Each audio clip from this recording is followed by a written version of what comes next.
Hai semuanya, Assalamualaikum warahmatullahi wabarakatuh. Shalom, Om Swastiastu, Namo Buddhaya, salam kebajikan untuk kita semua. Hai semuanya, perkenalkan nama saya Reviana Salsabila. Di sini saya akan melanjutkan presentasi saya yang sebelumnya, yaitu computing component. Saat ini saya akan mempresentasikan tentang input dan output. Pertama, saya akan menjelaskan apa itu input.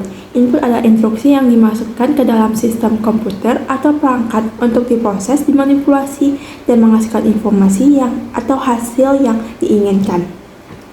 Yang dapat berupa gambar, teks, angka, suara, atau perintah melalui perangkat seperti mouse, keyboard, scanner, atau mikrofon.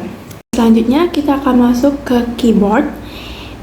Keyboard itu adalah perangkat input yang memiliki tombol untuk memasukkan data dan instruksi ke komputer atau perangkat mobile. Di sini saya memasukkan 5 jenis-jenis keyboard. Yang pertama ada standard keyboard, biasanya memiliki 101 sampai 105 tombol, termasuk tombol fungsi dan keypad numerik. Jadi di standard keyboard ini itu ada yang namanya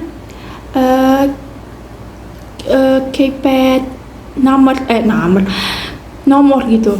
Nah, lalu kedua itu ada on-screen keyboard virtual yang ditampilkan di layar seperti Android, iOS, tablet, iPad, lalu keyboard on-screen di smart TV. Lalu yang ketiga itu adalah compact keyboard. Ini tuh lawan dari bukan lawan sih sebenarnya. Cuman kayak mana ya? Compact keyboard itu ukuran lebih kecil dan biasanya tanpa keypad numerik. Sama kayak standar keyboard, cuman dia nggak ada yang namanya numerik, nggak ada nomor gitu. Kayak laptop pada umumnya. Kalau standar keyboard itu ada di komputer. Keyboard di top komputer. Kalau misalnya compact keyboard itu adanya di laptop seperti itu, seperti ada di gambar ya teman-teman. Lalu ergonomic keyboard itu dirancang untuk mengurangi risiko cedera akibat penggunaan berulang. Jadi ya mungkin didesain kayak bisa dibuat nyaman, dirancang untuk orang yang menggunakannya itu nyaman gitu. Lalu ada yang terakhir, game keyboard, dirancang khusus untuk bermain game, dilengkapi tombol yang dapat diprogram dan lampu latar atau backlight.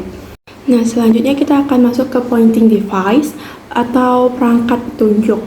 Pointing device digunakan untuk mengontrol kursor di layar, memilih teks, gambar, icon, dan menu. Di sini saya memasukkan 3 jenis pointing device, yaitu ada mouse. Mouse itu seperti yang kita tahu, ada sering kita gunakan seperti ini. Lalu ada touchpad. Touchpad ini biasanya ada di laptop. Lalu ada yang namanya trackball. Trackball itu sama kayak mouse, cuman cara gunakannya cuman dia digerakkan bolanya doang. Dia nggak perlu digeser-geser kayak mouse gitu kan. Kalau misalnya mouse tuh kalau mau kita memilih sesuatu di layar, kita harus kayak gini-gini kan. Nah, kalau trackball itu cuman gerakan bolanya aja gitu. Nah, gitu. Itu bedanya mouse sama trackball. Nah, selanjutnya kita akan masuk ke touchscreen atau layar sentuh. Layar sentuh adalah layar yang peka terhadap sentuhan sehingga pengguna dapat berinteraksi langsung tanpa perangkat input tambahan seperti Android, iOS, tablet, iPad, seperti itu ya teman-teman. Sama juga kan ada sekarang laptop yang touchscreen. Nah itu. Lalu kita akan masuk ke pen input. Pen input itu memungkinkan pengguna menulis, menggambar, atau memilih menggunakan pena digital. Jenisnya itu ada stylus. Stylus itu alat kecil menyerupai pena. Lalu digital pen itu sama kayak stylus, cuma dia lebih besar gitu. Nah, kalau yang ketiga itu graphic tablet.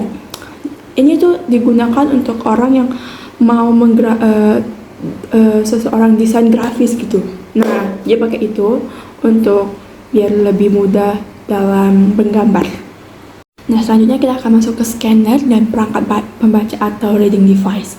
Yang pertama ada scanner optik, membaca teks dan gambar tercetak, lalu kualitas diukur dari resolusi, lalu OCR mengubah teks cetak menjadi file digital, lalu ada optical reader, itu membaca karakter, tanda, dan kode menggunakan cahaya, lalu ada barcode reader, itu membaca barcode atau QR code, lalu QR code menyimpan data secara vertikal dan juga horizontal, lalu ada RFID reader menggunakan gelombang radio untuk membaca teks, bisa berupa handheld atau perangkat tetap, lalu ada magstripe reader membaca pita magnetik pada kartu seperti ATM, kartu kredit atau ID. Lalu ada MICR reader membaca teks dengan pita magnetik, banyak digunakan di perbankan. Selanjutnya kita akan masuk ke bagian input. Input itu adalah data yang telah diproses menjadi informasi yang berguna. Di input itu ada display, perangkat output yang menampilkan teks, gambar, dan video secara virtual, disebut juga soft copy karena bersifat sementara. Lalu ada printer. Printer adalah perangkat output yang mencetak teks dan gambar ke media fisik seperti kertas atau hard copy, seperti kita kalau misalnya mau fotokopi. Oke. Lalu ada perangkat output lainnya seperti speaker, handphone, dan earbud, lalu proyektor dan juga papan tulis interaktif. Lalu terakhir kita akan masuk ke teknologi bantu atau assistive teknologi. Teknologi itu seperti teknologi untuk membantu pengguna dengan keterbatasan fisik seperti pointer yang dikendalikan dengan kepala, lalu printer braille untuk penyandang tunanetra. Untuk di akhir ada kesimpulan. Kesimpulannya adalah input dan output merupakan komponen penting dalam sistem komputer yang memungkinkan terjadinya interaksi antar pengguna dan juga perangkat. Berbagai jenis perangkat input seperti keyboard, mouse, layar sentuh, pena digital, input gerak, suara, dan scanner memungkinkan pengguna memasukkan data dan instruksi secara efektif. Sementara perangkat output seperti display, printer, perangkat audio, dan proyektor menyajikan hasil prosesan data dalam bentuk informasi yang mudah dipahami. Sampai situ aja, bye-bye. Maafkan saya jika ada salah kata atau jika pronouns bahasa Inggrisnya sedikit berantakan. Bye-bye.